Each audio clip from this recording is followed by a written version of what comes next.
Kita update berita tentang tentang kejadian yang ada di Ngantru beberapa waktu lalu. Oke, ini saya buka info dari ajttv.com Tulungagung. Ini berita terupdate. Oke, kalau kita baca di sini, ini semakin jelas untuk kronologinya. Ini diketahui bahwa inisial E alias Glowo ya, dia adalah seorang residivis tetangga korban sendiri. Kita lihat terus ke bawah, kita scroll ya.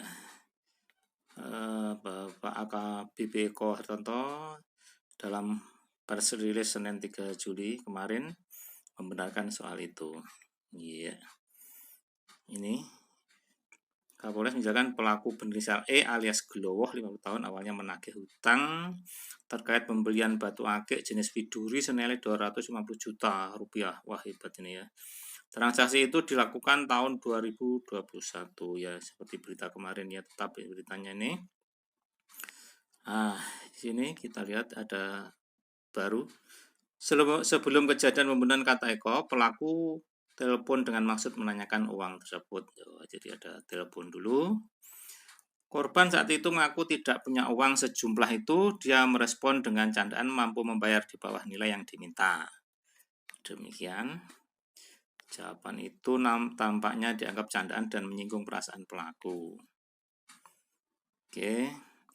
Pelaku yang kini akan menjadi tersangka itu telantas mendatangi rumah korban sekitar pukul atau jam 21.00 waktu Indonesia bagian Barat.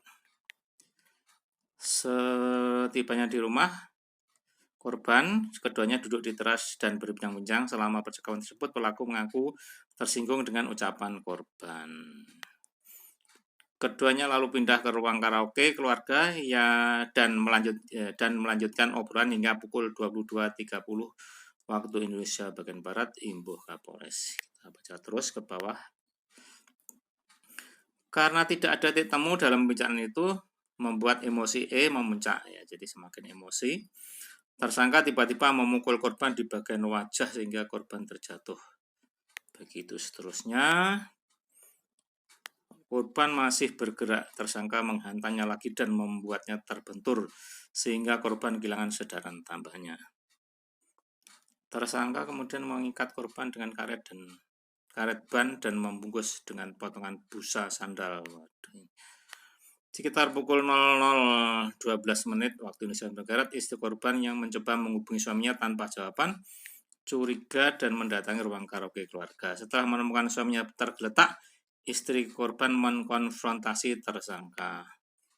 Takut diketahui si korban, tersangka lalu menghujani istri korban dengan serangkaian pukulan hingga dia kehilangan kesadaran. Kemudian tersangka mengikat dan memindahkan tubuh si istri korban serta mencekiknya dengan kabel mikrofon hingga korban meninggal dunia. Ya, ini terus selanjutnya. Selesai melakukan aksinya, tersangka pulang ke rumah lalu melepas jaket dan celana yang dikenakannya. Dia menghabiskan waktu merokok di kandang kambing miliknya di halaman belakang rumah hingga pagi, jelas dia.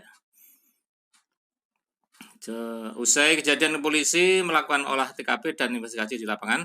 Setelah meyakini pelaku, lantas dilakukan pengejaran di beberapa lokasi termasuk rumah saudaranya.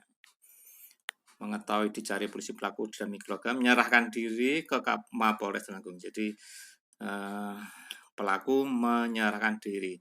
Demikian terbaru info tentang tragedi di Ngantru kemarin. Oke.